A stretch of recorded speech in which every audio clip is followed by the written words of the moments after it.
morning, everyone, and welcome to the Dharmashastra India Juris-DNLU National Moot competition at Dharmashastra National Law University. We would like to take a moment to sincerely thank our esteemed judges for their presence and valuable contribution to this competition.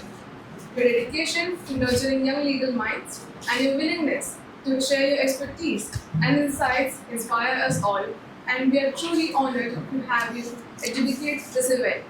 It's a privilege to have each of you here, and I extend a warm welcome to all participants, faculty, and guests.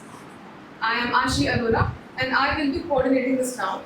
Before we proceed, let me briefly outline the rules for this session as per the competition guidelines. The round will last for 2 hours, with each team allocated a maximum of 1 hour for the presentation.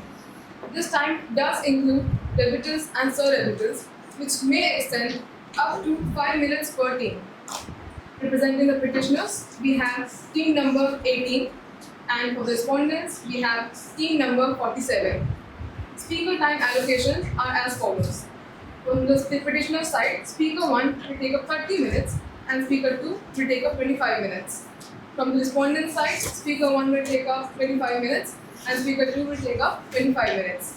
If any speaker needs additional time, please remember that permission from judges is required. If there are any questions, please refer to the competition rulebook. With everything clarified, I now seek permission from the judges to commence this round. Thank you and best of luck. Team code 18. Yes, 18 and 47. Yes.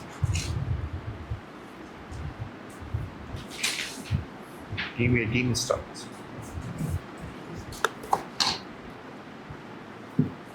Greetings to the Honorable Bench. The Council seeks the permission to collectively address the bench as Your Lordship. Please. Much obliged, Your Lordships. Your Lordships, I am the Council on behalf of the petitioner, which is Indumati Ventures Private Limited, in the present case of the Petitioner versus Luma PLC, filed before this Honorable Supreme Court under Article 136 of the Constitution of Sindhara. The Council seeks the permission to briefly state the facts of the case for the bench.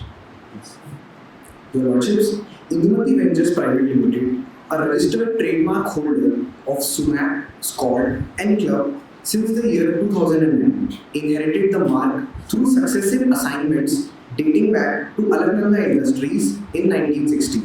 The respondent, Luma PLC, registered Stone, Scald, and Club in the UK and began marketing under that name in the Republic of Sindhara from the year 2017, prompting the petitioner to file a suit for infringement. The respondents relied on the 1985 coexistence agreement signed with AIL containing an arbitration clause to refer the dispute to arbitration. The tribunal extended by the mandate of the tribunal was extended by a district judge, which further ruled in the favor of the respondents. Even though the presiding arbitrator neither signed the award nor concurred, the petitioner now challenges being bound by the 1985 agreement, asserts that the trademark Stone, Scald, and Club infringes its mark and disputes the validity of the arbitral award. Lordships, the Council in the present case have 4 submissions to make. I will be making 2 submissions within the course of next 30 minutes, while my co-counsel will be making the remaining 2 submissions within the course of next 25 minutes, collectively reserving 5 minutes for rebuttals and sur-rebuttals. If the bench has no further queries, the Council seeks the permission to move on with the submissions. Please. Yes.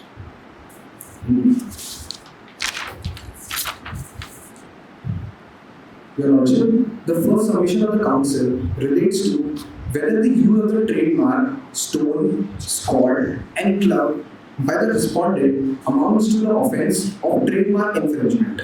The Council will be dealing with this submission in one part. The broad submission is that the mark of the respondent is deceptively similar to the petitioner's mark. Lordships, trademarks are not merely labels, but they are the condensed symbols of trust. Just like Justice Frankfurter opined, a trademark is a salesman who never sleeps. Lordships, The term deceptive similarity has been defined under Section 2, Clause H of the Trademarks Act 1999, which defines a mark as deceptively similar which so nearly resembles another mark which is likely to cause consumer confusion or deception. The test of deceptive similarity is primarily analyzed on three grounds: visual similarity, phonetic similarity, and conceptual similarity. The Council will now demonstrate that how in the present case the marks of the respondent fulfills the above test. Lordships, in the present case, with respect to the first prong, visual similarity is evident as both marks follow an identical structural pattern with three distinct word elements. The dominant visual impression created by squad and club appears prominently in both the marks, while the distinguishing elements are relegated to a subsidiary position. Also, both the marks are tripartite word phrases with the exact same number of letters. The positioning of the distinguishing elements at the start of the mark does not reduce the risk of confusion.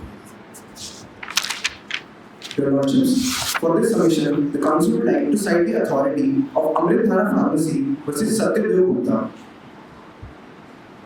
If your Lordships would kindly direct their attention to page 81 of the compendium. Yes. Your Lordships, under paragraph 12, on a consideration of all the circumstances, page number 81.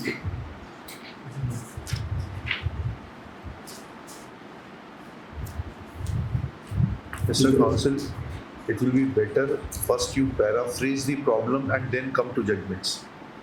See, it is always good to first paraphrase the problem, put forth your argument, and then refer to the judgments. Your Lordships, the Council is arguing that the present marks in the present case are visually similar, and then for the support of the submissions, the Council is citing a precedent before the bench, so as to further substantiate the arguments. Right. Your Lordships, in the case of Amritdhara Pharmacy versus Satyadev Gupta, the competing marks were Amritdhara and Lakshmandhara. If the Lordships would kindly direct their attention to the marks may seem dissimilar on the first instance, but still the Supreme Court ruled that the two marks were deceptively similar, and the Supreme Court also opined that even different prefixes, the same suffix, which is dhara, control the consumer perception. Your Lordships, when this position is applied in the present case, the two marks have distinct prefixes which are sumac and stone, but also they have same suffix which is squad and club, which appears prominently on both the marks, which further reinforces the likelihood of confusion among the consumers. Please continue. Further, Your Lordships, the Council agrees that the word sumac itself is a scientific and a botanical term which may believe that it may not be confused with the term stone. But Your Lordships, the term sumac means a spice which is primarily used in Iranian cuisines as a taste enhancer. But Your Lordships, it is also a fact that the term sumac is not a part of the average Indian's day-to-day vocabulary, and such a consumer is far more likely to forget or overlook the unusual prefix and only remember the dominant suffix. Lordships, for the consumer perception, the Council would like to cite the authority of, for the consumer perception of the consumer confusion, the Council would like to cite the authority of Cadila Healthcare versus Cadila Pharmaceuticals. If the bench would kindly direct their attention to page 49 of the compendium. Yes. Your Lordships, the last third paragraph, 8 line.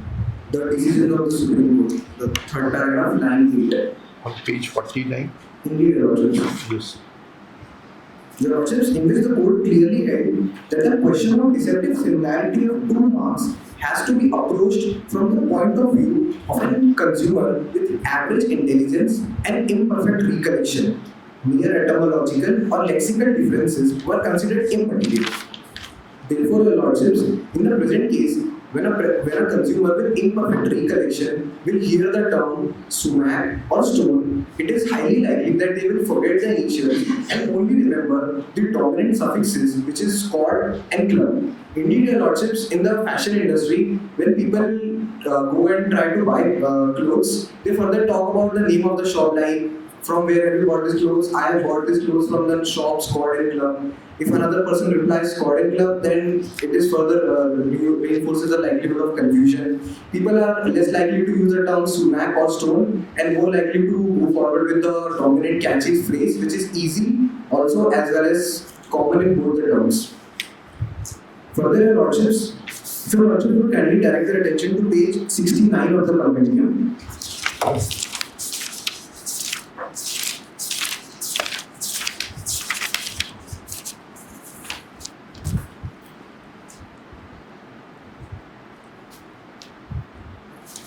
Yes. Your lordships, paragraph 33, line 7. In a country like India, where there is no single common language, a large percentage of population is illiterate, and a small fraction of people know English, and then to apply principles of English law regarding dissimilarity, what has to be kept in mind is that the purchaser of such goods in India may have absolutely no knowledge of English language. This further reinforces the submission of the council that the term sumac is a literary term, is a botanical term, a scientific term, which is far more likely to be forgotten by the consumer, and therefore it further establishes the claim of visual similarity between the two marks. But the question which will arise herein is that what is the class of consumers to which these companies will be catering to? Because in pharmaceutical, this may be true that most of the population is illiterate and these pharmaceutical products are being catered to the underprivileged society as well. But as far as these two companies are concerned, who are their prospective consumers?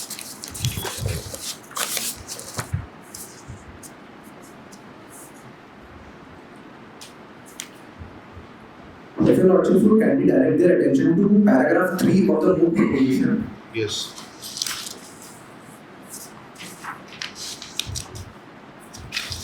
Line number 2, which states that Nova PLC is in.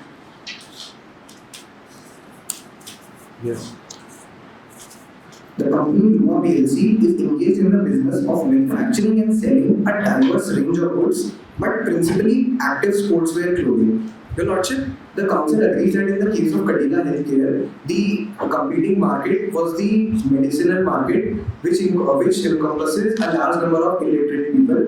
But your lordship, it has also been taken as a fact that similarly in the fashion industry, clothing, your lordships, clothing is the basic need of every person. Your lordships, it is highly likely that in the country like India, the majority of the people are middle class or lower middle class, but therefore, your lordships, people are still evolving and people are tending to buy more clothes. Therefore, your lordships, it is also stated that the consumer has evolved and the consumer also makes a choice. Therefore, your lordships, if it answers a query of the bench. Okay. Please proceed. Your lordships, with respect to the second prong, it deals with the question of phonetic similarity. Your lordships, both the marks begin with S sounds and have identical middle and end portions and maintain the same rhythm and cadence when spoken. This phonetic similarity significantly increases the probability of consumers being mistakenly associating one mark with another. Your lordships, for this submission, the council would like to cite the authority of Corn Products Refining Company versus Shangri-La Food Products. In that case, the competing marks were Gluvita and Glucovita. Your lordships, the two marks were Gluvita and Glucovita. When the court analyzed the situation and compared the marks, it held that. Sorry, please come.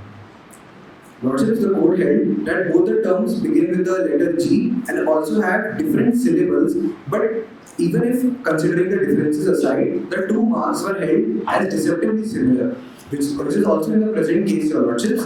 The term stone consists of single syllable, whereas the term sumac consists of two syllables. the proposition can be applied in the present case. Stone is literally, if you consider stone is, you still have a dictionary meaning to it. So how is to you consider stone to have a dictionary meaning? So how would you distinguish the same? If you are saying that there is a deceptive similarity between the first syllables of the word, because the rest two words are actually common. So when you refer to section 17 of your act, you will not find that the descriptiveness cannot be seen. Can you explain that point? The first syllable and the first syllable of the petitioners and the respondents, is there any difference between the two? Or do you find it to be descriptive similarity or dissimilarity? It is dissimilar because the stone begins with stir and sumac begins with the. You say it is dissimilar. Sure. Your Lordship, it is dissimilar, but even if we. Your Lordship. Your Lordship, for this query, the Council would like to cite the authority of Bangalore, Ricard, India versus Karanveer Singh Chandra. If the bench would kindly direct their attention to page 72 of the compendium.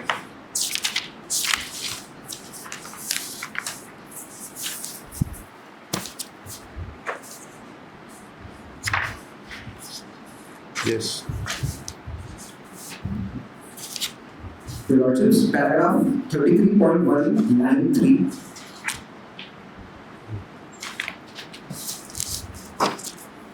Identifying a dominant feature can serve as an analytical aid in the holistic comparison of a mark. In certain cases, an infringing component may overshadow the remainder of the mark to such an extent that the consumer confusion or deception becomes virtually inevitable. Your Lordships, in the present case, the Council agrees that the terms sumac and stone are different, but Your Lordships, the common terms are so likely to cause consumer confusion that they are overshadowing the distinct prefixes. Yes. If the bench is satisfied with the test of phonetic similarity, the Council. Please proceed. Your Lordships, with respect to the third prong of the case, it pertains to the question of conceptual similarity. Your Lordships, both marks evoke similar ideas of group identity and exclusivity through the common use of the term squad, suggesting a team or a group, and the term club, implying membership or association. This conceptual similarity reinforces the likelihood of confusion beyond mere visual or phonetic references. Further, Your Lordships, both the marks are used in connection with clothing products, creating direct competition in identical classes of goods. Your Lordships, for this case, the Council would like to cite a real-world trade dispute which happened between the two companies, namely Woodland and Timberland. Your Lordships, both the companies are in the manufacturing of shoes for a principal for adrenaline sports activities such as rock climbing, ice climbing, etc. Your Lordships, Timberland, a globally renowned American outdoor brand founded in the year 1960s, attempted to enter India but faced significant hurdles due to the pre-existing Indian brand, which is Woodland, which was started in the year 1990s. Your Lordships, the phonetic and conceptual similarity between Woodland and Timberland led to widespread consumer confusion to the point where eventually in the year 2014, the company Timberland was forced to leave India. Your Lordships, in the country, when the company Timberland tried to enter India, the people believed that the Timberland was a fake company who was trying to copy the products of Woodland, when in fact the Timberland is the actual founding company and Woodland is the counterfeit company. Your Lordships, further, in the year 2013, both the companies entered into a coexistence agreement to regulate their presence around the jurisdictions of the globe. But Your Lordships, the coexistence agreement also failed, and eventually Timberland tried to partnership with Reliance Industries so as to expand their foothold in the country. But eventually all this failed and Timberland had to forcefully leave India. Applied to the present case, the situation. It had to leave India because of trademark restrictions or because of lack of marketability of their product. Your Lordship, the Because we are Council. concentrating on trademark issues. So you'll have to answer that whether a company X was required to leave the country on account of non-competingness or because of lack of acceptance to the trademark. Your Lordships, for this query, the council would like to state that the primary reason, the council agrees that the lack of marketability is a significant factor, but Your Lordships, one of the more significant factor is the consumer confusion which was caused among the people of the country. Your Lordships, when the people believed that Timberland was a fake company and Woodland was a real company, this can also happen in the present case. Therefore, Your Lordships, one of the reasons of company was the lack of marketability, but Your Lordships, But Your Lordships, the primary reason can also be acquired to the trademark dispute, which is the consumer confusion, which is the basis for trademark infringement and deceptive similarity. Your Lordships, in the present case, Lordship has any queries? No, please continue. Both brands operate in overlapping geographies and in related clothing markets. Just as Timberland was forced to reckon with Woodland's prior existence and eventually settle into coexistence, this precedent demonstrates that where consumer confusion is inevitable, either courts must restrain the infringer or in the Woodland Timberland, the parties must adhere to coexistence framework. Therefore, Your Lordships, in summary, when an average consumer with imperfect recollection in Sindhara encounters the two trademarks, Sumac, Scott and Club, and Stone, Scott and Club on clothing apparels, the natural presumption is that these are two different lines of the same parent brand because of the identical suffix which is Scott and Club, which creates a strong likelihood of association, leading the public to believe that the respondent's marks is an extension or sub-brand of the petitioner, one catering to clothing and one to another. Your Lordship, this is also evident in present-day commercial world where a single company branches out into many different clothing apparel so as to expand or increase their foothold in the market.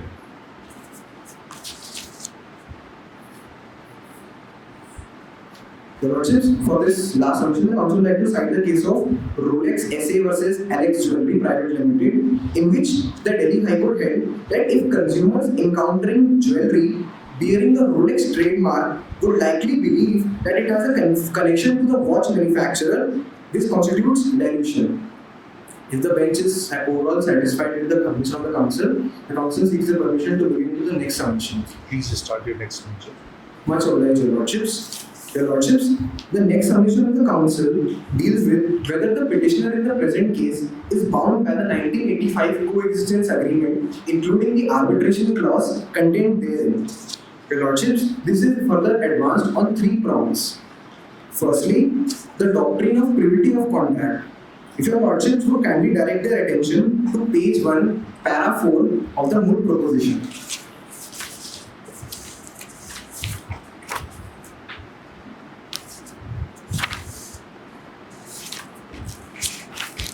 Yes. Your Lordships, it is clearly stated that the agreement was signed in the year 1985 exclusively between Alaknanda Industries Limited and Luma PLC. If Your Lordships would now direct their attention to paragraph 6 on the next page. Yes. And the last line, thereafter, in 2009, the said trademarks were assigned to Indumati Ventures Private Limited. Yes. Your Lordships, the doctrine of privity of contract is clear. A contract cannot impose obligations on a stranger. Just like the words of learned Lord Tennings, you cannot put the saddle on a horse that never entered the race. Your Lordships, Indumati Ventures was never at the table in 1985. The agreement was a private bargain between Alaknanda Industries and Luma PLC. It gave reciprocal rights to them alone. The petitioner in the present case derives a trademark right from valid assignments and not from the 1985 agreement.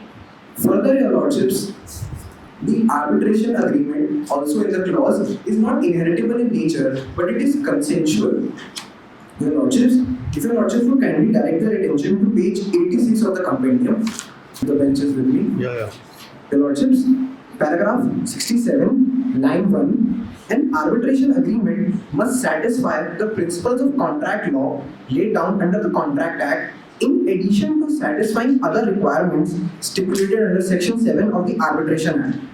And Your Lordships, in the last line, thus, consensus item between the parties forms the essential basis to constitute a valid arbitration agreement.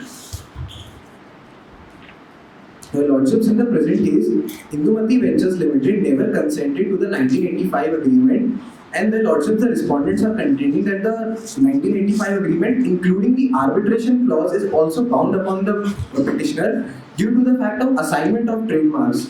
But Your Lordships, the arbitration agreement is a specific agreement in itself, which is a private way by the parties to refer their disputes to alternative dispute resolution.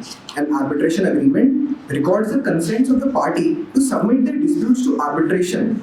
An arbitration agreement is a contractual undertaking between two or more parties to resolve their disputes by the process of arbitration, even if the disputes themselves are not. Arbitration is a matter of contract, and a party cannot be required to submit to arbitration. Mr. Counsel, now another issue which will arise is that as to when Indumati Enterprises came to know of the fact that there was an agreement of 1985 between the principal and the other entity. Your Lordships, the petitioners contend that they had no knowledge of the 1985 agreement, and this was also the submission of the petitioners when the case was pleaded before the arbitral tribunal. They never had any knowledge about this agreement. No, Your Lordships. They ever approached their principal who had assigned them this trademark, that why they had not brought this fact to their knowledge? No, Your Lordship. The Moot proposition is silent on this issue. Huh? But how you will innovate on this argument? Indeed, Your Lordships. For this argument, the counsel would like to direct the attention of the bench to page 116 of the compendium.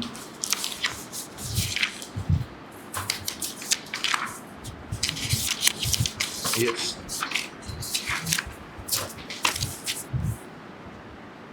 If Your Lordships would kindly direct the attention to paragraph 15. Yes. The clause of arbitration, by no stretch of imagination, can come within the ambit of owning the liabilities of the predecessor in interest.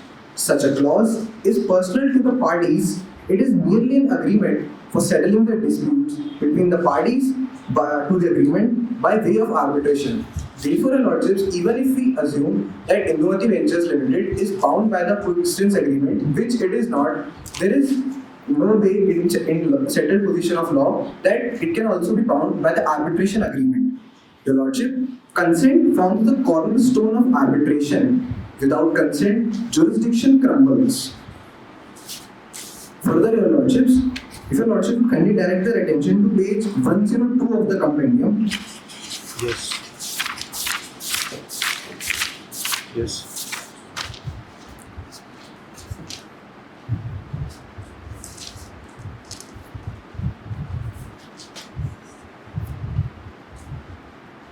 Yes. Paragraph 12, line 8. Yes. There is in law a clear distinction between assignment of rights under a contract by a party who has performed its obligations thereunder and the assignment of a claim for compensation which one party has against for the breach of contract. The latter is a mere claim for damages which cannot be assigned in law. The former is a benefit under an agreement which is capable of assignment. Your Lordships, summing up this judgment, it is a rule. But this argument is against you. Again, come to page 116, para 15. It says that clause of arbitration by no stretch of imagination can come within the ambit of owning the liabilities of the predecessor in interest. Indeed, Your Lordships. So here the issue is not in regard to the liabilities of the predecessor. It is the agreement which between the two parties agreeing to coexist on the same similar trademarks with an arbitration clause. If any dispute arises, then that matter will be referred to the arbitration. Your Lordships, the matter in the present case was referred to the arbitration tribunal, which ruled in the favor of the respondents. Your Lordships, the basic submission of the counsel is that even if the 1985 agreement can be bound on the petitioners, which is not, the arbitration agreement in the clause itself cannot be bound upon the petitioner, which further reinforces the submissions of my co-counsel, which will dispute the validity of the arbitral award, as well as the controversial extension of the mandate. Okay. If Your Lordship would further direct their attention to clarification 12 of the Moot proposition, if the bench is supplied with that.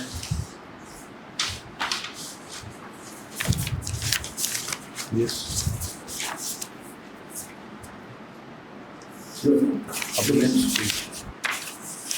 If your lordship would kindly direct the attention to clarification 12, it is clearly written that the agreement contains no express clause either binding successors, assignees, or any waiver termination of the said agreement upon any such succession or assignment.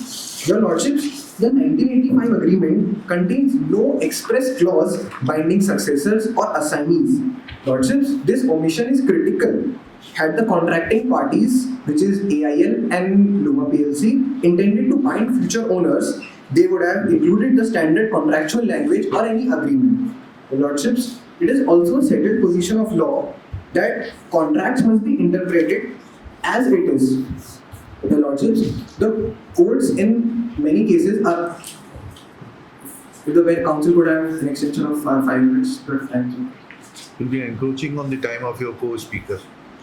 The lordship, the council will agree that it will be a waste of the precious time of the court. But your lordships, the submission of the council is critical to make and will be summed up in 5 minutes. Please. Your lordships, it is a settled position of law that the terms of the contracts must be interpreted as it is, and the courts are not permitted to create a new contract or to encroach upon the existing in some cases.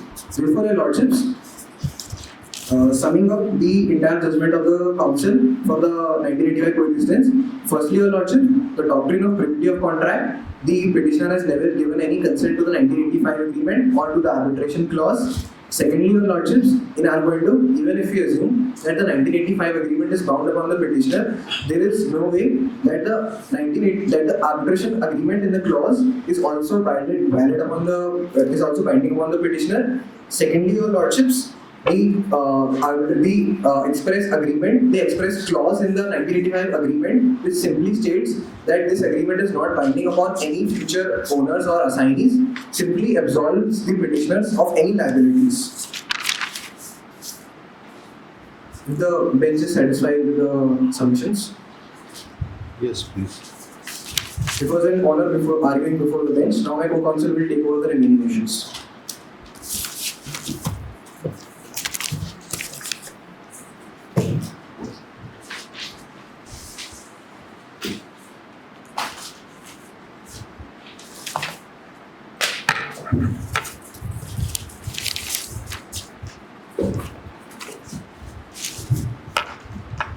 Greetings to the honourable bench.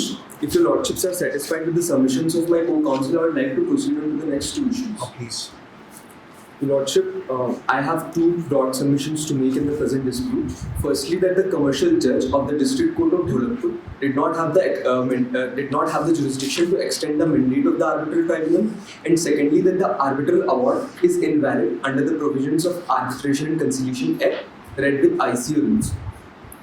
Your lordship, addressing my first submission, firstly I would like to state some relevant facts to understand the issue. Your lordship, in the present case, the High Court of Jabalpur has appointed the arbitral tribunal through its order dated 17 September 2019. Your lordship, as the 12-month mandate of the arbitral tribunal was about to expire, the parties by consent extended the mandate by 6 months to allow the time for completing the proceedings, arbitral proceedings, and making of the award. Your lordship, after the extended mandate, when the extended mandate was about to expire, the respondents have approached the commercial judge of the district court for extension of the mandate. And your lordship, it is my contention here that in the present case, in the context of the present case, only the High Court of Jabalpur, who also exercises ordinary civil jurisdiction, has the jurisdiction to extend the mandate of the arbitral tribunal. Your lordship, with this regard, firstly, it is submitted that Section 2, Clause 1 of the Arbitration Act starts Whether you have raised any objection before the district court, Jabalpur? Indeed, your lordship, in the first place itself, we have raised the issue that this does not come under the jurisdiction of commercial judge district. Your lordship, with regard to this, my first submission is that Section 2, Clause 1 of the Arbitration Act starts with the words unless the context otherwise requires. Your Lordship, this clearly enumerates the fact that the term code used in section 29 has to be given a contextual and purposive interpretation apart from just the meaning contained in section 2(1) of the Act. Your Lordship, in the present case, the High Court of Dholakpur, who also appointed the arbitral tribunal, also exercises ordinary civil jurisdiction. So, Lordship, as per the definition, this would, as per the strict interpretation of the definition, it would mean that both the commercial judge of the District Court of Dholakpur as well as the High Court of Dholakpur comes under the definition of code. But Your Lordship, since section 2, clause 1 starts with unless the context otherwise requires, it is my submission that the context requires otherwise in the present case. Your Lordship,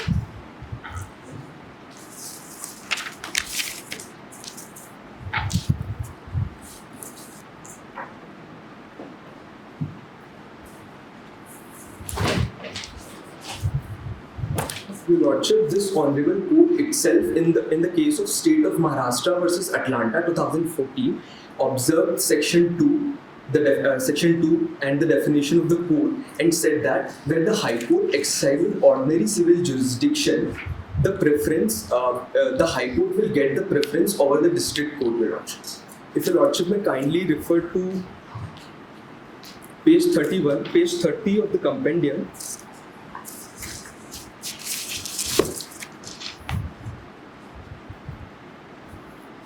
Yes. Your Lordship, sir. Well, please carry on. Be comfortable. Lordship, para 32, from the fifth line, Your Lordship, having given out throughout the consideration to the issue in hand, we are of the view that the rightful answer can be determined from section 2(1)(e) of the Arbitration Act, which defines the term code. We shall endeavour to determine this issue by examining how litigation is divided between a High Court exercising ordinary original civil jurisdiction and the principal civil court of ordinary original jurisdiction in a district. That is well settled. There is no quarrel about it. Where the courts have concurrent jurisdiction, then once you have exercised your right in a particular jurisdiction, then that court will be the preliminary court. And High Court will have the dominance over the... Indeed, Your Lordship. But here the question which is paraphrased by my brother is that once you say that you had raised an objection, Indeed. and thereafter when commercial court ruled in against you, Indeed. then did you challenge that order before the higher authority? Indeed, Your Lordship. That Yes. was challenged. Indeed. What happened in to that challenge? Your Lordship, we challenged the award. We challenged the extension in the High Court as well, and the High Court denied our application. Okay. So that amounts to finality of the order. Because once High Court denied the challenge, then it was open to you to approach the Supreme Court. You chose not to approach the Supreme Court. That means that you reconcile to the fact that the extension of time granted by the District Court is all right, or is in the sync with the terms of the agreement. Your Lordship, we did approach the Honorable Supreme Court with this. What happened there? Your Lordship, firstly, Your Lordship, we again appealed in the High Court itself, and now, Your Lordship, we filed special leave petition and we are before this Honorable You're bench. confusing. You are in SLP before the Supreme Court Indeed. against the orders passed under Section 37 of the Arbitration Act. What we want to know from you is that when District Court ruled against you and extended the time for delivery of award, then did you challenge it before the High Court? You said yes, you challenged it before the High Court. Once High Court ruled against you, did you challenge it before the Supreme Court, that extension of time? No, Your Lordship, we did not.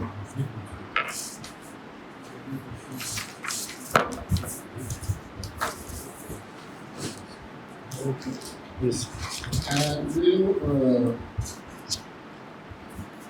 clarify whether it is a domestic arbitration or the international arbitration? Domestic? Commercial arbitration or it is a international commercial? Your Lordship, it's a domestic commercial arbitration. Why? How? Your Lordship, Where firstly, that has been defined? Your Lordship, it is defined in the rules of domestic commercial arbitration. Yeah, please. Read about. Lordship, Rule 2, Yes. Rule 2, 8 point, subclause 8. Yes. Lordship, it reads domestic commercial arbitration means an arbitration relating to disputes arising out of legal relationships, whether contractual or not, considered as commercial under the law in force in India, and where parties are individual who are nationals of India, or a body corporate which is incorporated in India, or any body or department of the government of India and or state government and of the local bodies including local authorities, state government and the union territories. And the last is, Your Lordship, an association or body of individuals and or a partnership firm having its place of business in India. And in your case, both the parties are registered at India only. Indeed, Your Lordship, Both the companies respondents. are registered in India and doing business in India only. Just a minute. No, Your Lordship, both the parties are not registered. We are registered in this Then state. how this arbitration commercial disputes shall be treated as a domestic Your Lordship, because commercial arbitration? Your Lordship, because Your Lordship, the respondents are registered in Netherlands, not here. But Your Lordship, Yes. it is since 2 years the respondents are having their place of business in India. They're doing business in India. That is why we believe that. Exclusively in India only? Sorry, no. Exclusively only in India? Whether their place of business is exclusively in India, No, Your Lordship. then But Your Lordship, since the present dispute arises exclusively with respect to the place of I with want to respect to the not in your knowledge, please come again. The principal code, civil code, please come that point. principal civil code. Section 2E Indeed. of the Arbitration and Conciliation Act. Because the time was extended by the district court. And you were arguing that you have challenged that order before the High Court and before the Supreme Court.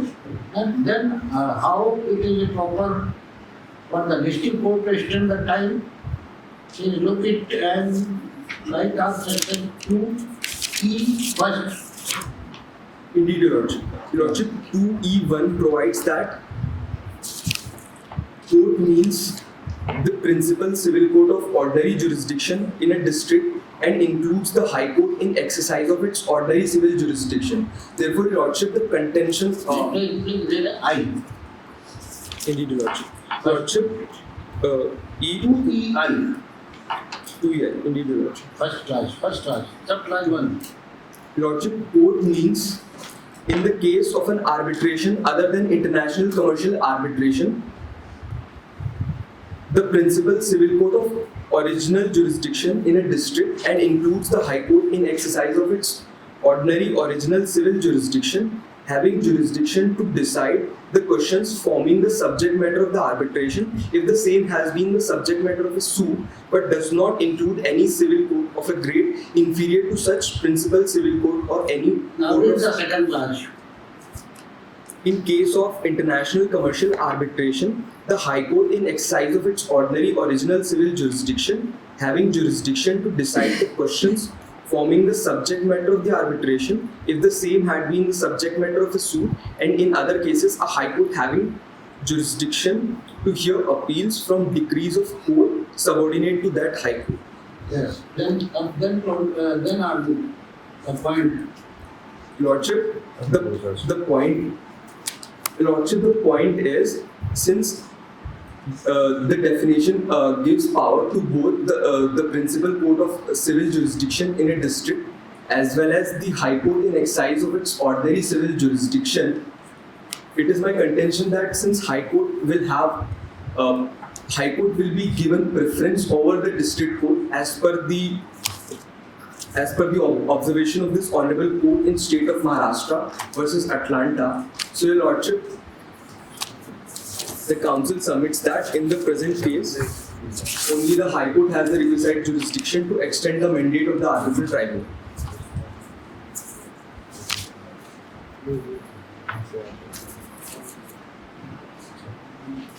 Yes.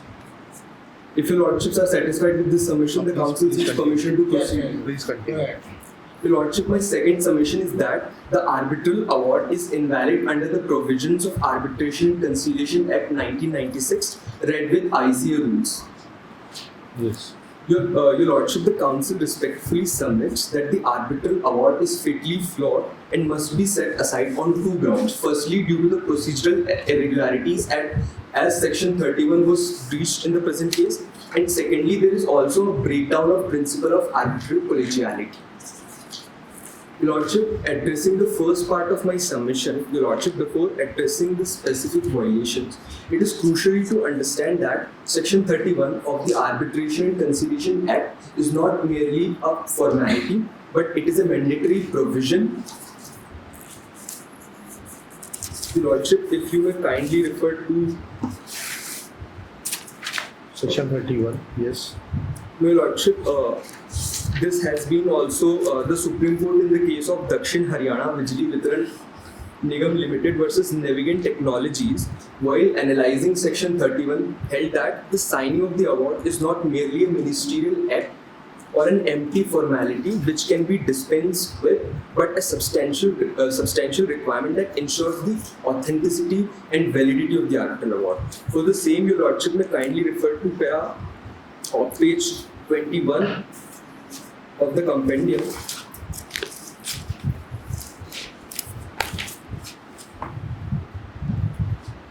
Yes. Para 26, Your Lordship, it states Section 31 Clause 1 is couched in mandatory terms and provides that an arbitral award shall be made in writing and signed by all the members of the arbitral tribunal. If the arbitral tribunal comprises of more than one arbitrator, the award is made when the arbitrators acting together finally express their decision in writing and is authenticated by their signatures. Yes. For the same, if Your Lordship may kindly refer to para 14 of the Moot proposition. Yes. Your Lordship, it states the minority award was delivered by the presiding arbitrator on 5th August 2021. Notably, the majority award dated 3rd of July 2021 neither contained the signature of the presiding arbitrator nor any reasons for omission. Your Lordship, there is only one award of the arbitral tribunal, that is the majority award. There is no such minority award. It is just the dissenting opinion of the minority arbitrator. Your Lordship. So award is against you. Majority award is against Indumati. Indeed, Your Lordship. So you are arguing against yourself that its minority award is just an opinion. Indeed, Your Lordship, I am arguing the point that there is only one award, that is the majority award, and that is the arbitral award. And Your Lordship, the arbitral award must comply with Section 31, which provides form and content of the arbitral award. Right. Your Lordship, Section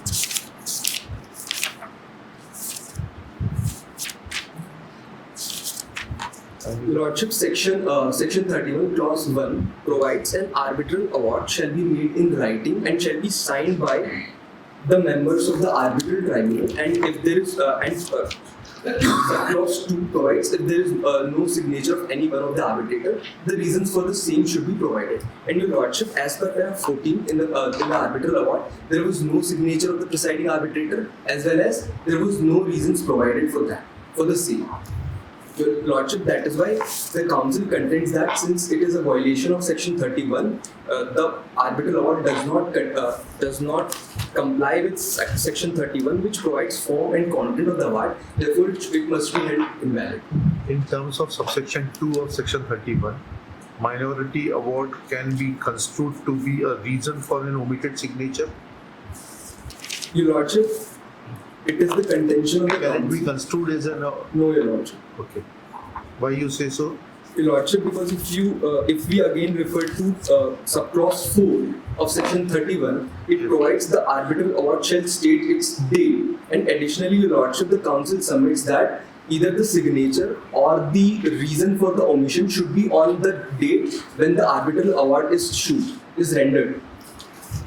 And Your Lordship, since the arbitral award is rendered on 3rd of July 2021, Yes. and the dissenting opinion came more than after a month.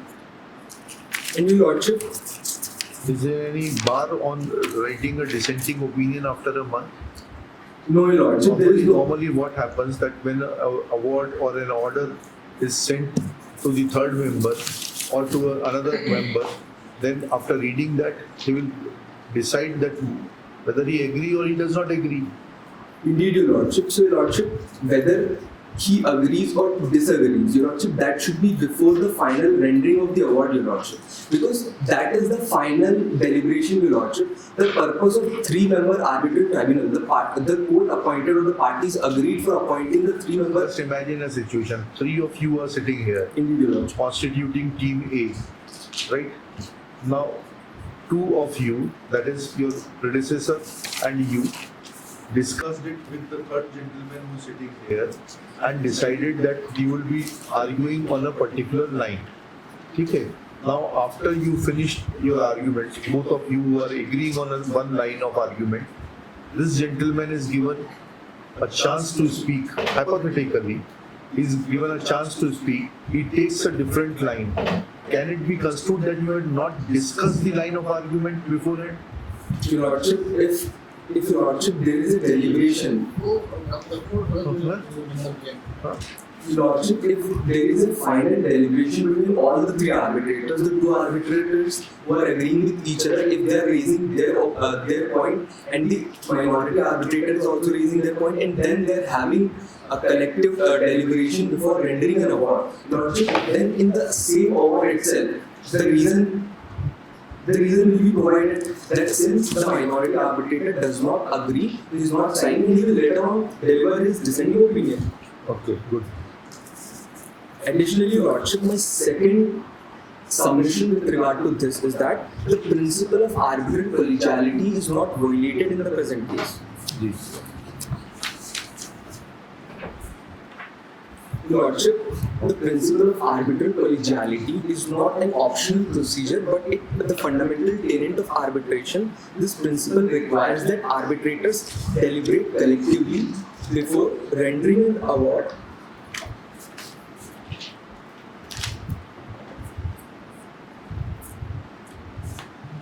Before rendering an award, ensuring that all arbitrators have an opportunity to participate in the deliberate process. If Your Lordship may kindly refer to Annexure B of the Moot proposition. Yes.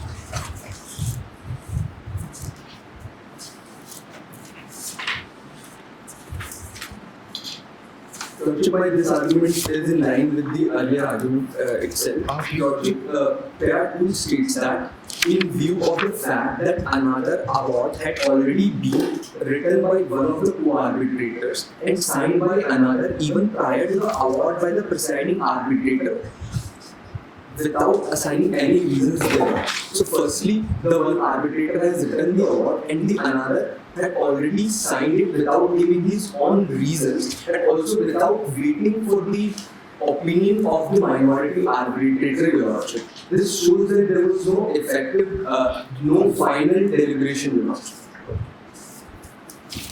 That will vitiate the majority award. As per you, that will vitiate the majority award. Indeed, Your Lordship. In terms of section 31 of the arbitral conciliation. Okay. Your Lordship, does Your Lordship, the council submits, does Your Lordship, therefore the arbitral award is invalid under the provisions of arbitration conciliation.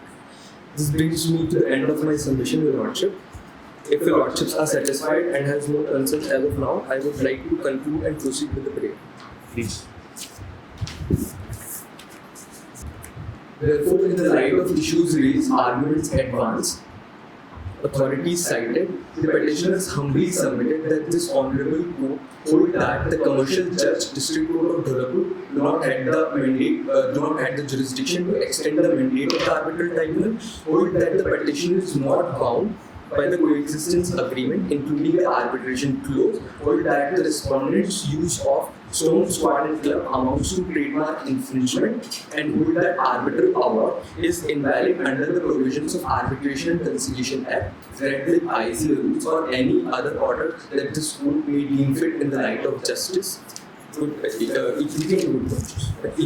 was not an argument before. Thank you. Good morning to the Honorable Bench. Am I audible to the Honorable Bench? Yes. May I address the Honorable Bench collectively as your Lordships? Yeah, please. Much obliged, Your Lordships. The Council seeks permission to submit the compendium to the Honorable Bench. Yes. Council seeks permission to address integral facts of the case, Your Honor. May I proceed? Your Lordships, between 2002 and 2009, AIL assigned its Sumak Scoring Club trademark successively to Kala Limited, Chutki Private Limited, and finally to Indumati Ventures Private Limited. Yes.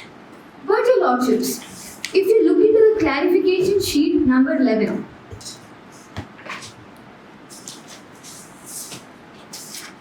That's part of your compendium. not compendium, Your Lordships, the clarification sheet is part of the proposition. This one. Okay. This one. Right. Is the bench with me? Half para living, yes. It states that Indumati Ventures continue to operate in Sindhara as well as overseas. Overseas is the highlighted word, Your Lordship.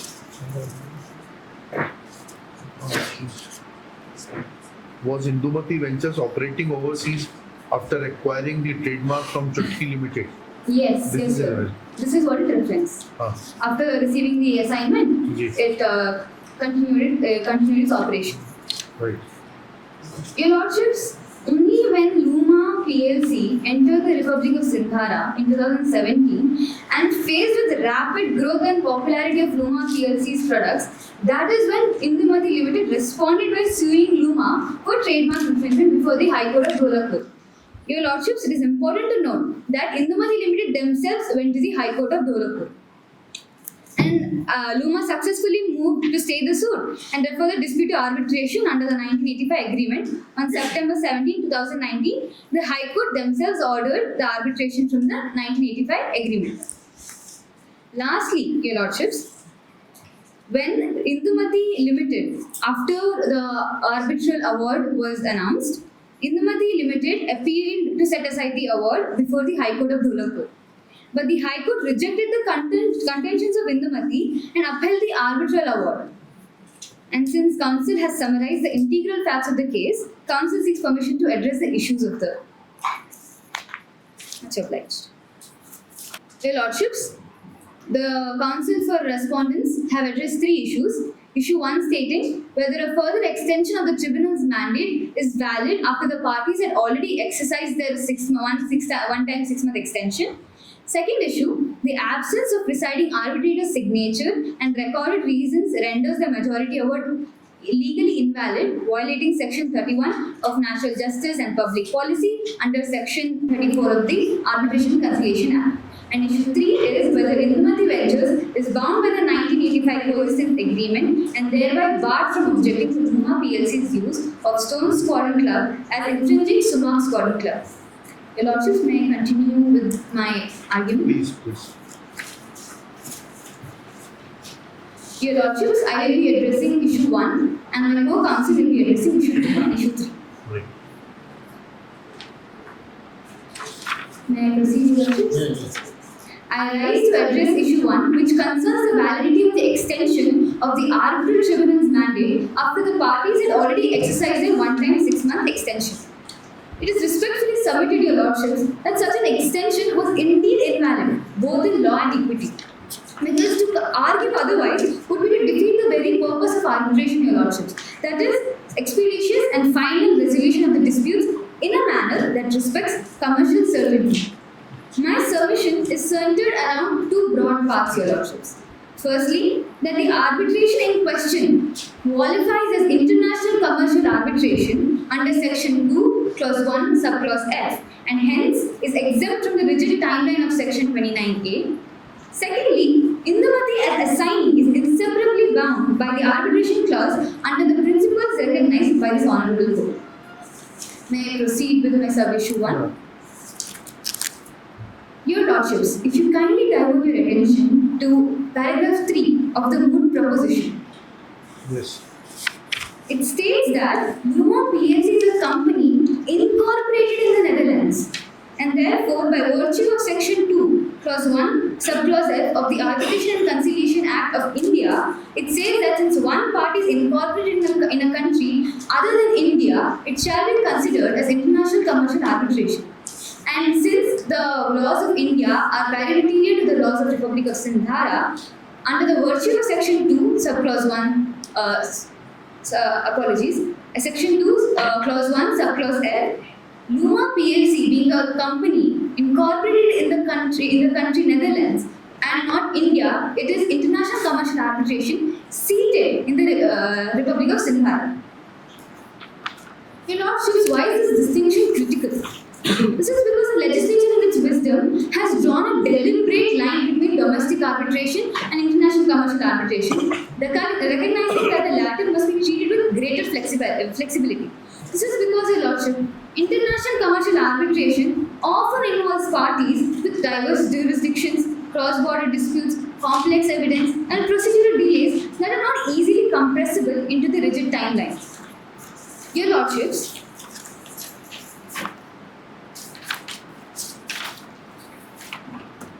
the Learned Counsel for Appellants have now invoked Section 11 of the Arbitration and Conciliation Act. And according to the appellants, it is the High Court that retains jurisdiction.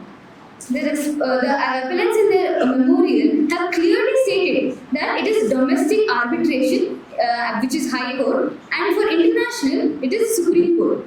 Your Lordships, as I have proved before, this is an international commercial arbitration. So the jurisdiction originally lies with the Supreme Court. Where is it provided? In case of international arbitration, original jurisdiction will be with the Supreme Court? The Council seeks a moment, Your Lordship. Yes.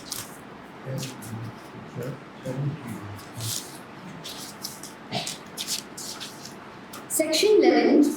Yes.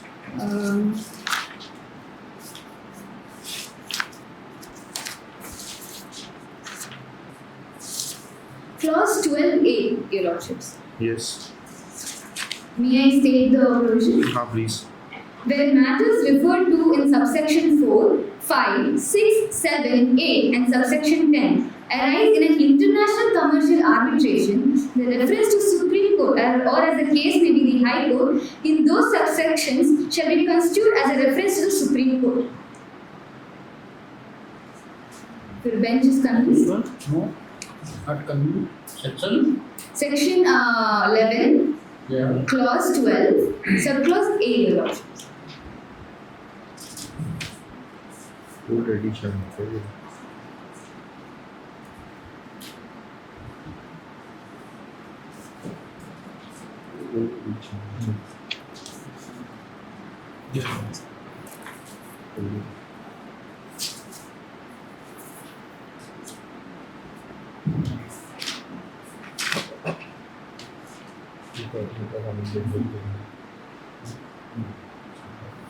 If the bench is convinced, may I Please continue? proceed.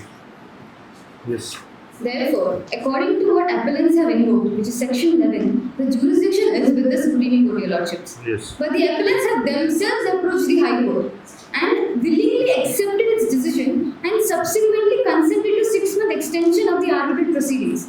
Therefore, Indumati Limited submitted to the jurisdiction of the High Court ab initio. The appellants seem to be inconsistent with their stance regarding the competence of the court and the type of arbitration, Your Lordship. Counsel will have to refer to the date when the application under Section 11 was filed. What was the date when application under Section 11 was filed? Because this provision, Section 12A, which you are reading, is to be omitted by Act 33 of 2019. So whether the date of reference is prior to this 2019 or it is after 2019. This is after 2019. Then this 12A will not come into play. The amended provision will come into play. Council seeks a moment, Your Lordships. Yeah. May I ask the bench what are the... I'll request to pass over this book to you.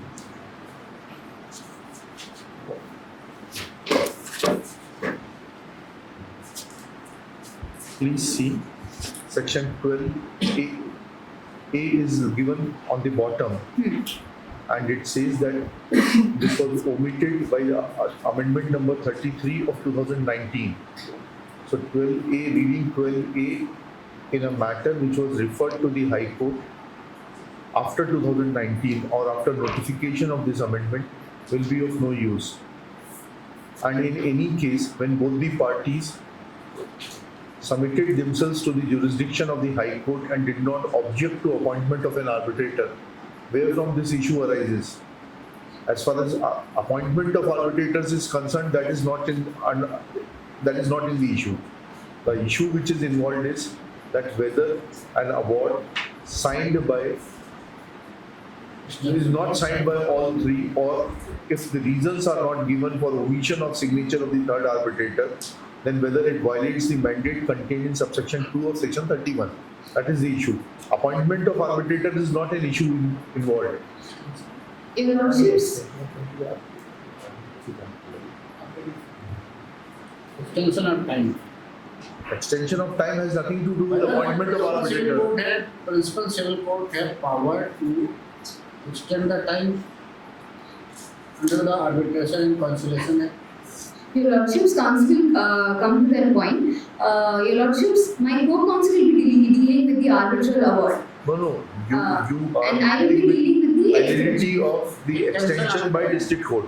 Yes. Now, as we understand, it was you who had approached the district court for extension of time. It was not the respondents.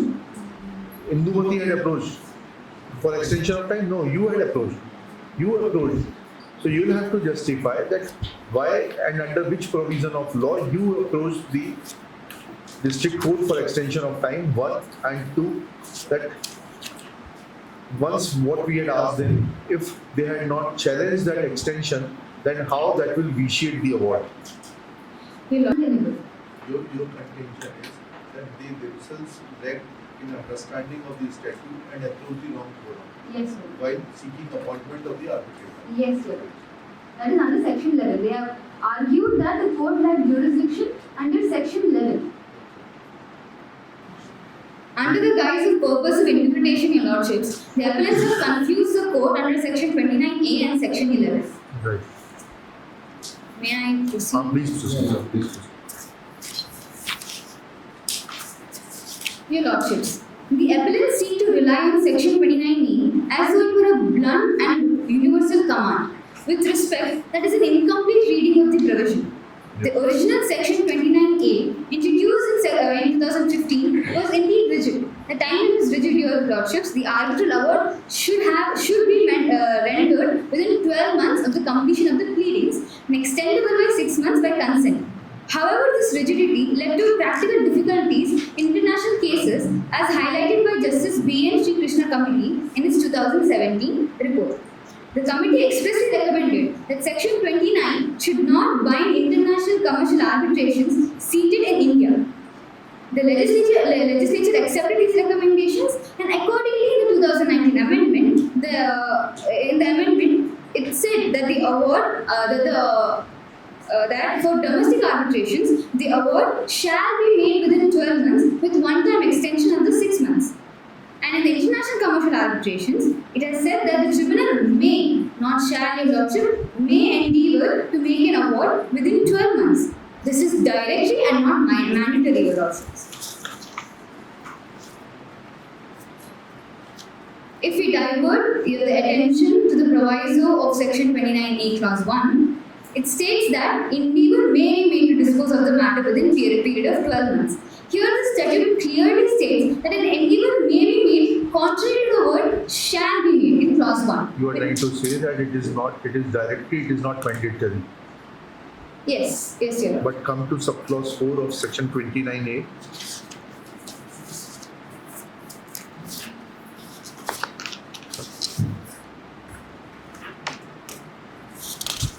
Yes, Your Honor. Please read it.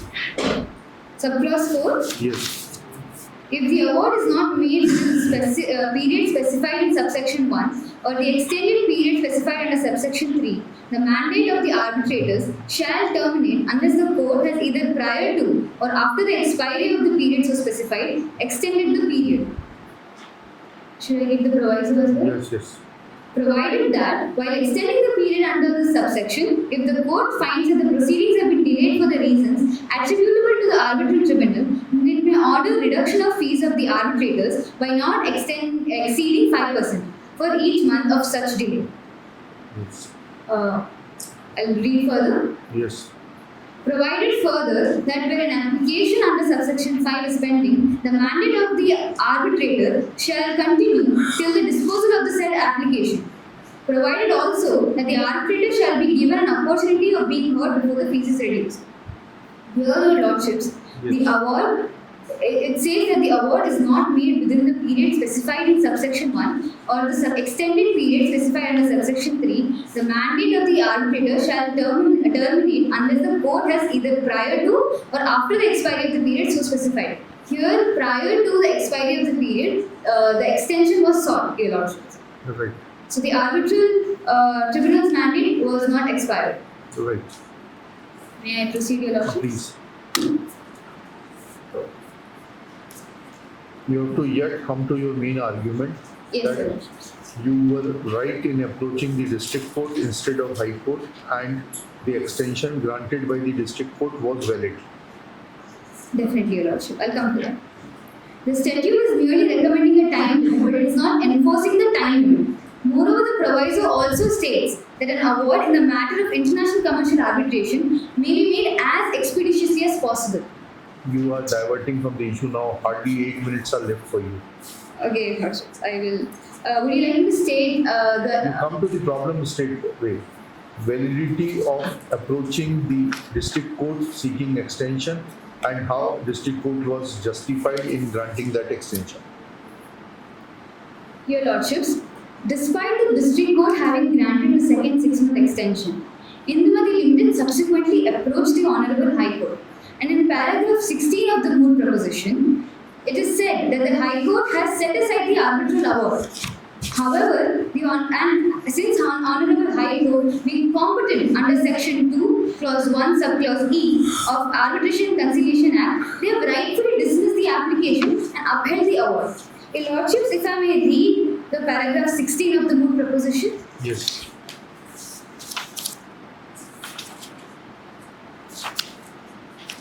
I would like to start with paragraph 15, Your Lordships. May I proceed? Yeah. Agreed by the arbitral award dated 3rd July 2021, Indumati Ventures Private Limited filed an application to set aside the said award before the High Court of Durgapur. In addition to arguing that it was not bound either by the substantive contract, that is 1985 agreement, or the arbitration clause contained therein, Indumati Ventures Private Limited submitted that the award dated 3rd July 2021 is not a valid award since the same is rendered in contravention of the provision of the Arbitration Conciliation Act, in particular with the principles of arbitral collegiality.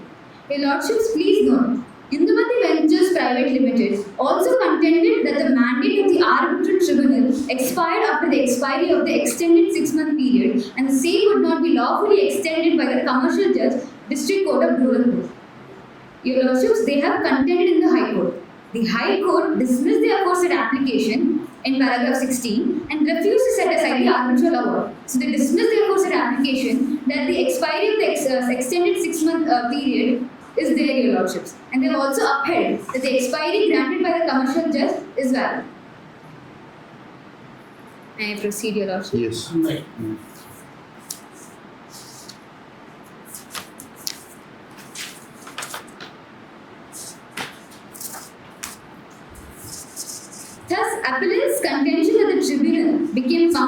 ratio after 18 months is simply unsustainable in the international context.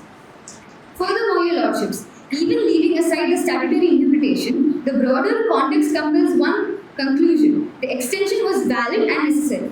The arbitration was conducted under the Indian Council of Arbitration rules, which themselves provide flexible timelines. Rule 63 envisages 6 months as aspirational, 12 months as preferable, 18 months as permissible with the registrar approval, and even beyond that, extensions may be granted by the court. Here, the extension has been granted by the court, Your Lordship. Therefore, the idea of the rigid cutoff is alien to international commercial arbitration. Further, the award in this case was delivered only 4 months into the extended period, Your Lordship. It would defeat both common sense and commercial utility to nullify the proceedings spanning nearly 2 years, merely in hyper-technical calculation of the days. And crucially, it was Indumati's own conduct, repeated procedural delays, tactical objections that necessitated the extension in the first place, Your Lordships. The principle that a party cannot take advantage of its own wrong is deeply entrenched in our jurisprudence.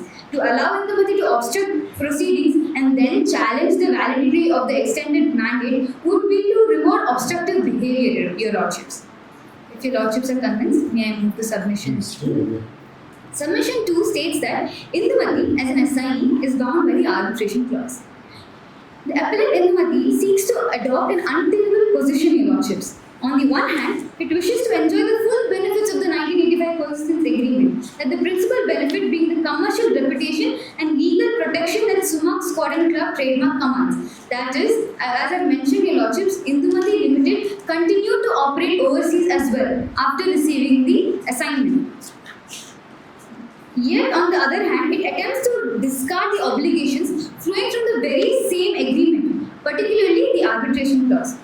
The law does not allow selective acceptance of the contractual obligation. It does not permit party to embrace what is beneficial and reject what is burdensome, Your Lordship. And Your Lordship, arbitration clause is not a burden, Your Lordship. It's an obligation by the Indumati Limited to have come into this arbitration proceeding. Since the arbitration agreement is conceptually separable from the substantive contract, as clarified in Section 16 of the Arbitration and Conciliation Act, and also held in Today Homes vs. Ludhiana Improvement Trust in page number 22 of the compendium, Your Lordships.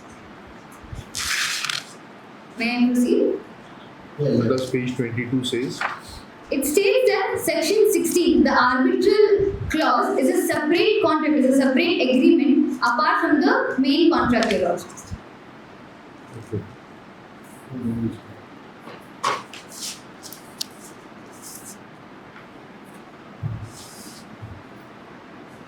May I proceed? Yes. This does not mean that the arbitration clause is stranded or floating independently, Your Lordships. When rights are assigned, the attached arbitration clause necessarily travels with them. Because if the rights are assigned, the problems that arise from those rights should be dealt by arbitration, Your Lordships, according to the 1985 Persistence Agreement. And since the right, which is the trademark, was assigned to Indumati Limited, they should be bound by the arbitration clause, Your Lordships. Thank you. Yes. Would you like to summarize my argument? Please. To summarize, Your Lordships, Indumati is bound as an assignee and cannot disown the arbitration clause while claiming the contractual benefits. Secondly, Your Lordships, the arbitration is international by virtue of Luma PLC's incorporation in the Netherlands. Therefore, Section 29A as amended does not impose a rigid timeline on international arbitrations. It merely sets an aspirational standard, Your Lordships. Institutional rules, fairness, and Indumati's own conduct further validate the extension. Indumati is bound as an assignee and cannot disown the arbitration clause while claiming contractual benefits, Your Lordship. Therefore, the tribunal mandate remained valid, the extension was lawful, and the award cannot be struck down on this ground. Thank you, Your Lordship. Thank you. This is formation opposite. Yeah, please. May it please Your Lordship. Please. Your Lordship, I'll be addressing here on the issues issue 2 and issue 3, Your Lordship. Your Lordship, the petitioners, Your Lordship, have submitted the challenges, the award dated 3rd July 2021 under Section 34 solely on the ground that it bears the signatures of a majority arbitrators and not the presiding arbitrator. with no reasons recorded for such omission. Your Lordship, this objection is hollow, Your Lordship. As we all know, and it is a very established fact that an arbitral award which is signed by the majority arbitrators is considered to be a valid and a binding award, Your Lordship. While so having said that, an award which is signed by majority arbitrators and not by the dissenting arbitrator does not strike at the heart of the decision, Your Lordship, because it is the core products of the tribunal's majority, Your Lordship. Therefore, Your Lordship, my humble submission is that the challenge, therefore, is not only legally untenable, but also an attempt to unsettle what is otherwise a perfectly enforceable award, Your Lordship. Your Lordship, the law over here is very simple and clear, Your Lordship. Section 29 clause 1 states that in case of a multi-member tribunal, the decisions rest with the majority, Your Lordship. Section 31 clause 2 also squarely requires the majority signatures and considers it to be sufficient, Your Lordship. The law, therefore, Your Lordship, does not let one missing signature derail the collective will of the majority tribunal, Your Lordship. What matters over here is the majority's decision. Once that is clear, Your Lordship, the award stands valid and enforceable, Your Lordship. Your Lordship, the position over here is well settled, Your Lordship. In the case of lie in your support?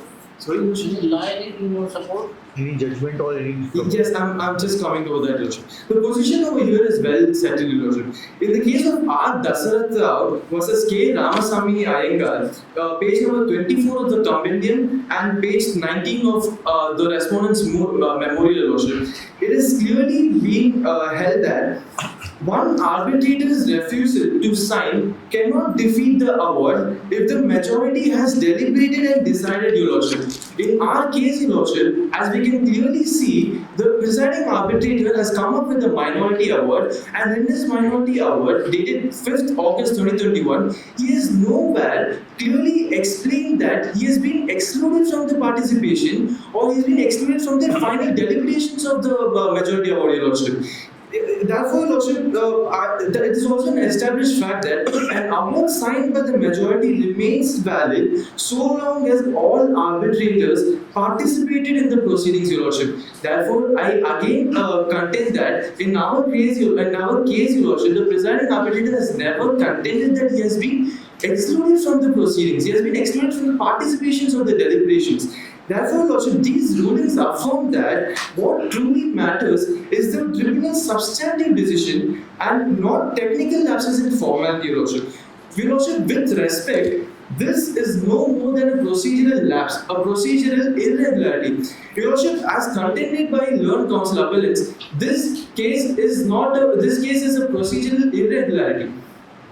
This, Your Lordship, is not a case of procedural illegality. Illegality over here is, Your Lordship, where nothing can be done and therefore the said award should be set aside under section 34. But over here, Your Lordship, the missing signature is a procedural lapse which can be cured. And in fact, Your Lordship, this is the minority award which has come after the majority award. It has been cured.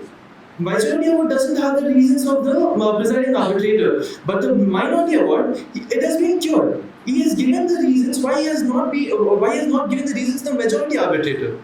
It has been cured, Your Lordship. I'm sorry for repeating the same thing, Your Lordship. In the case of Moti Noshir versus Shero Jal Vakil, it has been established, Your Lordship, that a majority award stands. Sorry, Your Lordship. Page number 29, 30 and 31 of the compendium and page 20 of the Moot memorial, Lordship. Yes. It has been established over here, Lordship, a majority award stands even without one arbitrator's signature, so long as the participation of all the arbitrators in the tribunal is evident, Your Lordship. The law protects substance over form, Your Lordship, and here the substance is a valid majority decision, Your Lordship. Your Lordship, my humble submission is that if minor irregularities like missing a signature were held fatal, material, this Your Lordship will give a single arbitrator an authority to just refuse to sign the award and claim that since he hasn't signed the award shall be set as an under Section 34. This Your Lordship gives a veto power on that one single arbitrator. And it is clearly not the intention of the legislation and definitely not the intention of the UNCITRL model law, Your Lordship. The law over here is clear. A majority decision is enough, Your Lordship, and omitted reasons can always be supplied later, which is clearly in the case minority award, which is being supplied later, Your Lordship. Your Lordship, to hold otherwise would undermine arbitration's very purpose, finality, efficiency, and minimal court interference, Your Lordship. Your Lordship, in case of State of UP versus Allied Constructions, this code, Your Lordship, page number 36 of the companion and page 22 of the Moot Memorial, Respondent's Moot Memorial, it has been established that this honorable code underscored judicial restraint by contending that courts cannot reappraise evidence or rewrite contracts under Section 34, Your Lordship. Intervention is permitted only on limited grounds. Taken together, these authorities firmly established that procedural lapses, Your Lordship, such as missing a signature or dissent, does not erode the finality or the enforceability of a majority award, Your Lordship. In the case of Med-Dermot International, Your Lordship, the Supreme Court held that courts under Section 34 have only a limited role. They may set aside an award for fraud, for bias, or breach of natural justice. All of this which is not the case in our present case, but cannot re-examine facts or law. Dissenting opinions do not affect the validity of a majority award, Your Lordship. Your Lordship, rule as also given in the minority award by the presiding arbitrator, he has given the reason saying that therefore it shall refer to Rule 61 of the ICA, Your Lordship. It's in the ICA Rule 61 and minority award, which is in Annexure B of Moot Court Proposition, Your Lordship. He has said that therefore it should refer to Rule 61. Your Lordship, Rule 61 of ICA provides that when there are three arbitrators and any award or other decisions of the arbitral tribunal shall be made by a majority of arbitrators. In case there is no majority, a dissenting arbitrator may give a separate opinion in writing. Your Lordship, this supports our case, Your Lordship. He has not contended anything with regards to not being participated in the deliberations. He has just said that majority arbitrators have given the award, therefore shall be the binding and final award, Your Lordship. Your Lordship, it is established that when there are three arbitrators, the award is by majority, while a dissenting opinion may be written but carries no legal force, Your Lordship. Your Lordship, if I may invite your attention to the petitioners have wrongfully contended that there was no denial of fair hearing. There was no denial of fair hearing. There was denial of fair hearing. Apologies, Your Lordship. By saying that the minority arbitrator was not taken in deliberations. But here, Your Lordship, both parties have filed pleadings, both parties have advanced arguments, and both parties have fully participated in the final hearings. It is not the case that the dissenting arbitrator was excluded from the final hearings or final deliberations. Therefore, Your Lordship, the absence of one's arbitrator's signature is at best a procedural lapse, a technical lapse, not a breach of natural justice, or as learned counsel appellants have contended, not a breach of arbitral collegiality, Your Lordship. Also, actually, in the case of ONGC petrol additions versus Technimon, it is clear, Your Lordship, that it's in page 24 of the Moot Memorial, yes. And the compendium it's in 41st page, Your Lordship. Right. Is Your Lordship with me? Yeah. So, Your Lordship, it is being established that it's clear that minor procedural lapses don't vitiate an award unless real prejudice is shown. Over here, Your Lordship, no prejudice is shown, as the dissenting arbitrator has not contended the same. Your Lordship, as also held in Dyna Technologies, this honorable court has categorically held that Section 34, Your Lordship, is not an appeal. In your worship, it gives the courts cannot rejudge the merits, they can only strike down awards for defects that go to the root of the matter, your worship. Therefore, this proceeding does not go to the root of the matter, your worship. It can be cured. It has cured in the present case.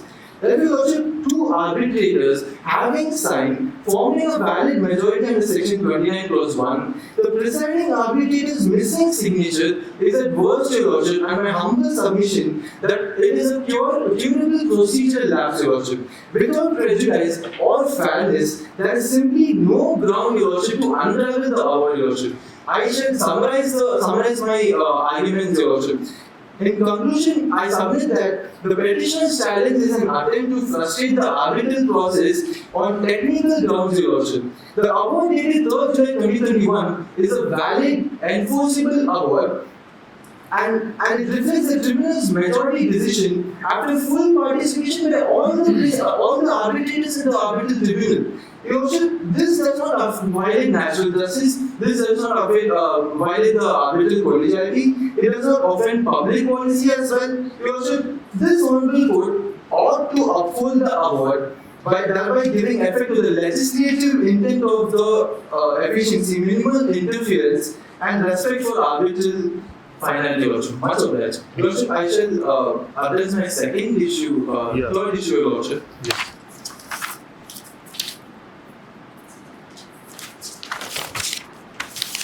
Your worship, my first submission in third issue is that Hindumati is estopped from repudiating the 1985 agreement after decades of acceptance, your worship.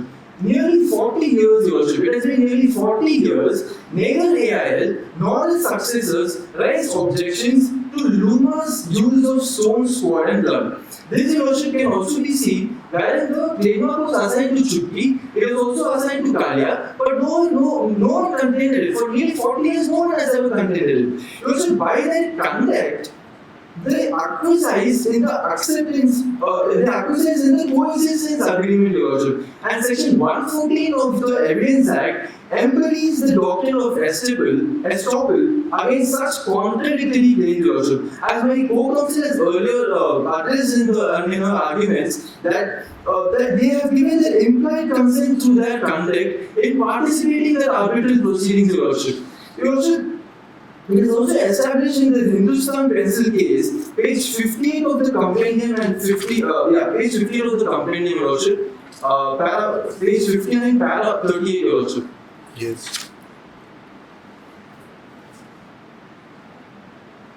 Please. It has been established that, your worship, even silence or acquiescence may amount to representation, and, your worship, the Delhi High Court also stated that prolonged tolerance amounts to implied consent, your worship. Your worship, Hindumati even participated in arbitration proceedings, even objecting only to procedural extensions, your worship. This demonstrates not opposition to arbitration itself, but delayed tactics, your worship. The Honorable High Court had already recognized the binding effect of the 1985 agreement by referring this matter to arbitration.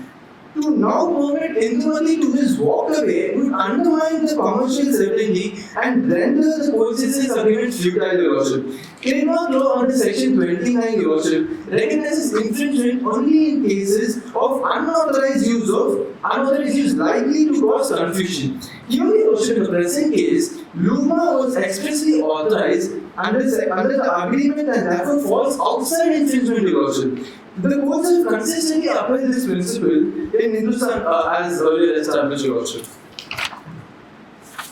Your worship, my second submission is, your worship, that Hindumati cannot acquire a greater title than its own assigners, your worship. Your worship, my submission over here is that the principle of nemo, that quod non habet, is well established, which basically states, your worship, no one can give what they do not have. Over here in the present case, your worship, AI's right in the Suma squad and club were already restrained in the 1985 agreement, your worship. 1985 agreement, your worship. And therefore, Hindumati as assignee takes only the. They are taking the objection that there is no privity of contract. What about that? Your Lordship, doctrine of privity of contract basically is a contract where a contract is between two parties. Yeah, it is objection. Yes, Your Lordship. It is a contract between two parties and no other third party can. Yeah. Yeah. So over here, Your Lordship, Indumati has been assigned the trademark to it. Therefore, Your Lordship, by way of assignment. Therefore, Your Lordship, the Indumati goes back to the shoes of the original contracting party, because by way of assignment, the Indumati has got the full ownership titles. It has become the owner of the particular trademark. Therefore, Your Lordship, there is no contention of doctrine of privity of contract over here. It is the owner of the trademark now, and it shall be bound by the 1985 coexistence agreement, Your Lordship. May I Please proceed. Yes, Your Lordship. This position, the principle as earlier established, also affirmed in Rukmini Devi versus official liquidator, Your Lordship. Your Lordship, page 67 of compendium para 19, Your Lordship. It says the court has held that an assignee cannot step into a better position than the transferor, as that of the principle as earlier established. Your Lordship, this is also reflected in section 37 and 38 of the Trademarks Act, Your Lordship, which makes clear that assignments are subjected to existing rights and obligations, Your Lordship. May I move on to my second? Please. Yes, Your Lordship. Your Lordship, my third submission over here is that Indumati, Your Lordship, as an assignee of AIL, is bound by the arbitration clause, Your Lordship.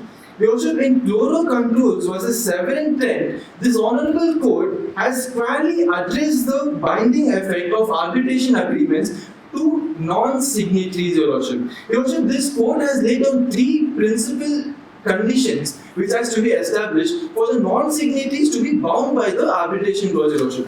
Your Lordship, the three conditions are direct relationship with the signatory, and second is commonality of subject matter. The third one is, Your Lordship, composite nature of the transaction. Should I explain how the three conditions have been? Yes.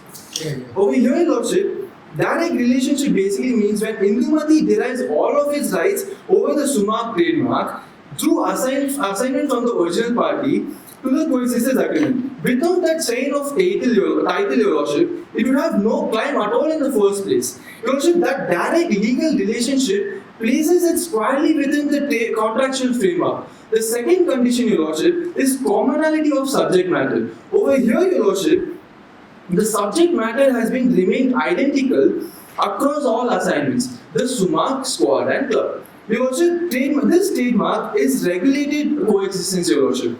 There is complete identity between what the original party bargained for and what Indumati now claims. The third condition, Your Lordship, is a composite transaction. Your Lordship, the chain of transactions, the chain of assignments from the original signatory down to Indumati, who is the third assignee, it preserves both rights and obligations intact, Your Lordship, in the very same 1985 coexistence agreement, Your Lordship.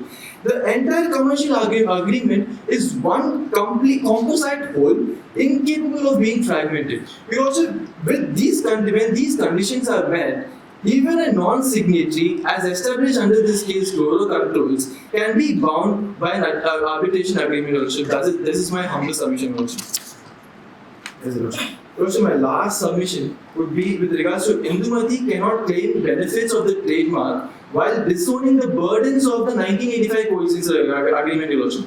Your Lordship, 1985 coexistence agreement was not a personal agreement, Your Lordship, but a commercial covenant which is a necessity in trademark, Your Lordship.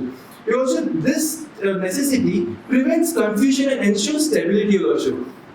Your Lordship, therefore, this contract is assignable to Indumati Limited, an assignee of AIL. It cannot escape from the burdens of the obligations when it definitely enjoys the benefits of it.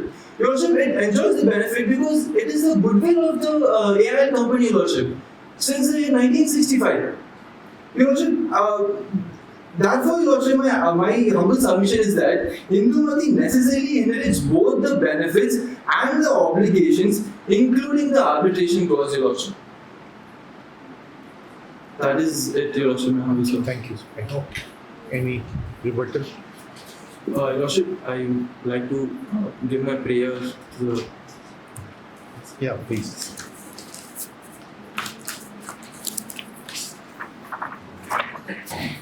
Lordship, in the light of facts raised, issues raised, and arguments advanced, and authorities cited, it is humbly pleased that this Honorable Court declared that the arbitration qualifies as an international commercial arbitration under Section 2, Subclause 1, Subclause F, and Your Lordship, that Sindhara is a designated seat, and that Section 29A, Your Lordship, timelines are inapplicable, making the granted extensions valid, Your Lordship. Second of all, uphold that under Section 31 Clause 2 of the Act, that even if that a majority signed arbitral award is valid and enforceable, Your Lordship, and that it does not, this defect does not affect the award under Section 34 and invites judicial interference, Your Lordship. Third of all, Your Lordship, that Indumati Ventures Limited, as the successor in interest, is bound by the obligations under 1985 Coexistence Agreement, and this does not constitute infringement for the use of marks sown, squad, and club under Section 29 of the Trademarks Act, Your Lordship, and grant any other reliefs that this Honourable Court may deem fit in the interest of justice, equity, and good conscience. Much obliged, Your Lordship. Thank you.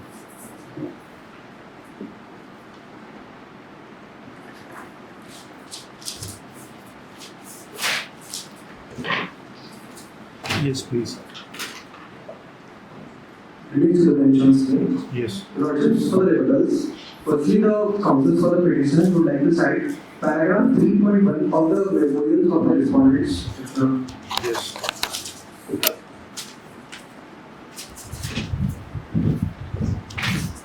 This is the memorable respondents. Thanks. Yes. You are referring to? Paragraph 3.1. Yes. Your Lordships, in paragraph 3.1, Ji.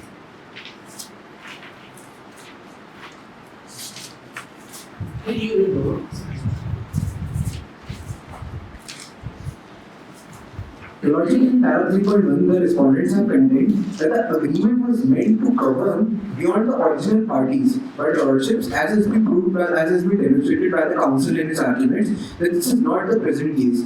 The 1985 Coexistence Agreement itself provides an express clause not binding parties which is beyond the original parties, which were only Alakanda Industries as well as Luma PLC.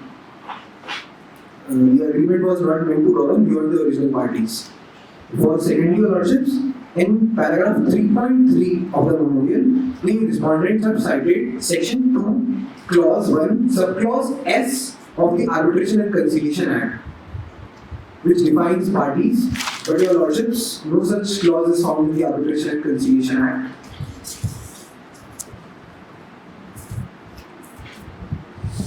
Argument 3.3. Yes.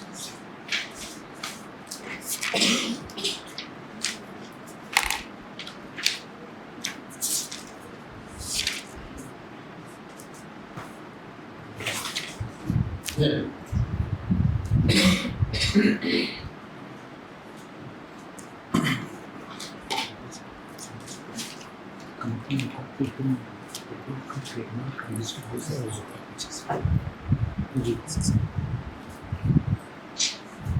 Your Lordships, Clause 2, Clause 1, Subclause S is nowhere mentioned in the Act. The Act only mentions till Section 2, Clause 1, Subclause H.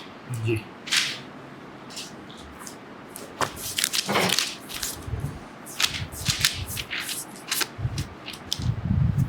Your Lordship, only till Clause J, not till Clause S. Yes.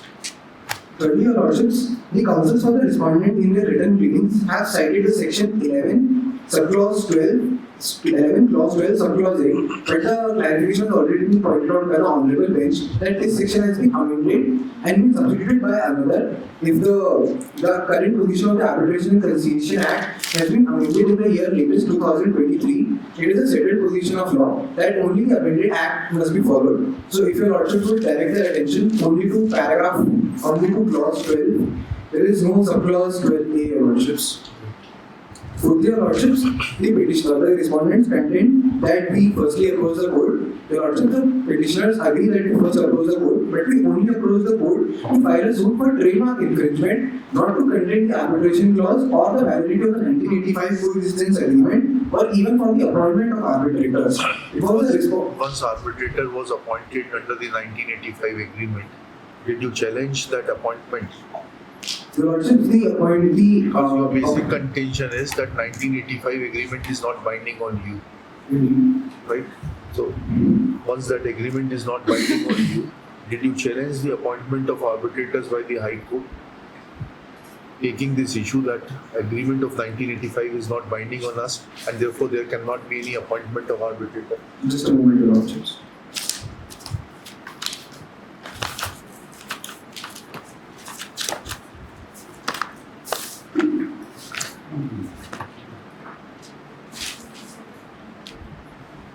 Lordships, the respondents themselves have prayed before the Honorable High Court to invoke the arbitration clause contained in the 1985 agreement, and then then the High Court, in exercise of its ordinary original civil jurisdictions, have themselves taken suo motu cognizance of the matter, citing the inabilities of the parties, and have themselves referred the dispute to arbitration, and thereafter the arbitration tribunal was formed in accordance with the Sinhala Council of Arbitration rules. You have still not answered the question whether you challenge the appointment of arbitrators in terms of 1985 agreement. No, Your Lordship, the petition did not. Yes. Now proceed. Your Lordship, further, the counsels of the respondent have agreed that the arbitration clause is separate from the contract at hand. Your Lordship, the counsels of the petitioners agree that the arbitration clause is separate, but Your Lordship, there is a distinction. The doctrine of separability simply states that in the event that a complete contract is destroyed, the arbitration clause still survives.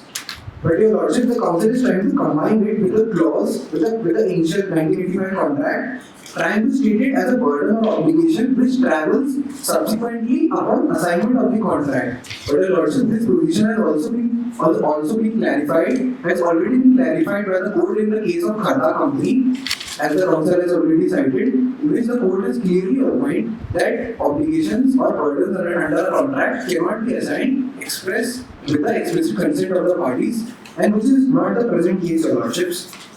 Further, Your Lordship, the the respondents have relied much of their contention on the case of chloro controls. Your Lordships, I would like to bring to the attention of the bench that the case of chloro controls is partly overruled.